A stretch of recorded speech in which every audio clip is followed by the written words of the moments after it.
UP सरकार में मंत्री और अपना दल के नेता आशीष पटेल पर लगे आरोपों का मामला अब तूल पकड़ने लगा है। यूपी में योगी के कैबिनेट मंत्री ने खुद को राज्य पुलिस के विशेष कार्य बल यानी एसटीएफ से खतरा बताया है।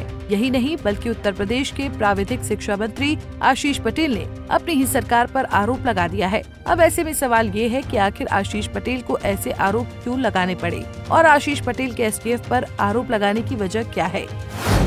दरअसल जीजा पर साली ने ही लगाए थे आरोप। सपा से सिराथू की बागी विधायक व अपना दल की नेता डॉक्टर पल्लवी पटेल ने राज्यपाल आनंदीबेन पटेल से मुलाकात की थी। मुलाकात के दौरान पल्लवी पटेल ने राज्यपाल से बड़ी मांग कर दी थी। उन्होंने मंत्री आशीष पटेल के प्राविधिक शिक्षा विभाग में हुए भ्रष्टाचार के मामले की जांच के लिए एसआईटी गठित करने की मांग करते हुए एक पत्र दिया था। पल्लवी पटेल ने पत्र के माध्यम से राज्यपाल को अवगत कराया था कि उत्तर प्रदेश प्राविधिक अप्लाइड साइंस एंड ह्यूमैनिटीज सेवा संघ ने उन्हें बताया है कि प्राविधिक शिक्षा विभाग द्वारा असंवैधानिक कार्रवाई करते हुए विभागाध्यक्षों के 177 पदों को पदोन्नति के जरिए भरा गया है, जबकि ये पद नियमानुसार उत्तर प्रदेश लोक सेवा आयोग द्वारा सीधी भर्ती के माध्यम से भरे जाने चाहिए थे।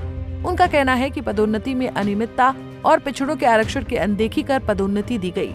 उन्होंने इन नियुक्तियों में पैसों के लेन देन का भी आरोप लगाया था। इन आरोपों को लेकर पल्लवी पटेल ने यूपी विधानसभा के शीतकालीन सत्र में इस मुद्दे को सदन में उठाए जाने की कोशिश की थी, लेकिन विधानसभा अध्यक्ष द्वारा मुद्दा उठाने की अनुमति न दिए जाने पर उन्होंने सदन के बाहर चौधरी चरण सिंह की प्रतिमा के करीब देर रात तक धरना दिया था। वहीं उत्तर प्रदेश सरकार के एक कैबिनेट मंत्री ने उनका धरना खत्म कराया था। आपको बता दें कि पल्लवी पटेल रिश्ते में आशीष की साली है। हालांकि नियुक्तियों में भ्रष्टाचार और आरक्षण के नियमों का पालन न करने का आरोप लगाने वाली पल्लवी अकेले नहीं है। पल्लवी के साथ साथ बीजेपी के 3 विधायकों ने भी आशीष सिंह पटेल पर यही आरोप लगाए हैं। आशीष पर आरोप लगाने वाले बीजेपी के विधायक हैं बलरामपुर सदर के विधायक पलटू राम, बुलंदशहर के खुर्जा की विधायक मीनाक्षी सिंह और बुलंदशहर के स्याना से विधायक देवेंद्र सिंह लोधी। यही नहीं, इसके बाद आजाद अधिकार सेना के राष्ट्रीय अध्यक्ष अमिताभ ठाकुर ने भी आशीष पटेल के खिलाफ मोर्चा खोला। ठाकुर ने मंत्री आशीष पटेल की लोकायुक्त उत्तर प्रदेश से शिकायत की, जिसके बाद खुद पर लगे इन आरोपों का आशीष पटेल ने जवाब दिया। उन्होंने इस विवाद पर सोशल मीडिया एक्स पर अपनी बात रखी, जिसमें उन्होंने लिखा, सीबीआई जांच करा सकते हैं सीएम। उत्तर प्रदेश के सबसे ईमानदार आईएएस अधिकारी एवं तत्कालीन प्रमुख सचिव प्राविधिक शिक्षा एम देवराज की अध्यक्षता में हुई विभागीय पदोन्नति समिति की संस्तुति और शीर्ष स्तर पर सहमति के आधार पर हुई पदोन्नति के बावजूद राजनीतिक चरित्र हनन के लिए लगातार मीडिया ट्रायल अस्वीकार्य है। उन्होंने कहा है कि प्रदेश के सूचना निदेशक को झूठ, फरेब और मीडिया ट्रायल का ये खेल आगे बढ़कर बंद कराना चाहिए। यदि ये विभागीय पदोन्नति गलत है तो सूचना विभाग को सफाई देनी चाहिए। उन्होंने अपनी और अपनी पत्नी केंद्रीय मंत्री अनुप्रिया पटेल की संपत्ति की भी जांच करा लेने की अपील की है। उन्होंने अपने पोस्ट के साथ कुछ कागजात भी दिए हैं। इनमें से 2 में उनके मंत्री बनने से पहले प्राविधिक शिक्षा विभाग में नियुक्त अधिकारियों की सामाजिक पृष्ठभूमि का विवरण दिया गया है। आशीष पटेल ने ये भी लिखा कि पहले भी कहा है और एक बार फिर कह रहा हूँ कि माननीय मुख्यमंत्री जी यदि उचित समझे तो बार बार के मीडिया ट्रायल, झूठ और फरेब के लिए किए जा रहे मेरे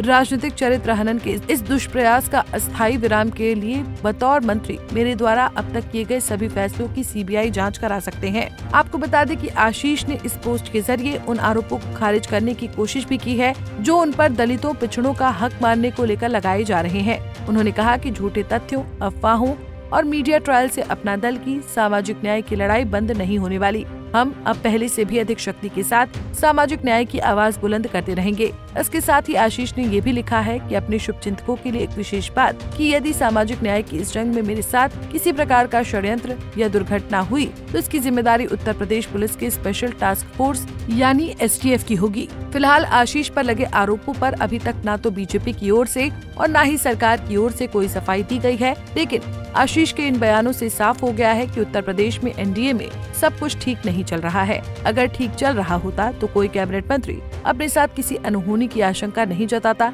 ऐसे में अब ये देखना दिलचस्प होने वाला है कि यूपी के मंत्री आशीष पटेल अपने ऊपर लगे इन आरोपों से कब बरी हो पाते हैं। Bureau report, Punjab Kesari TV.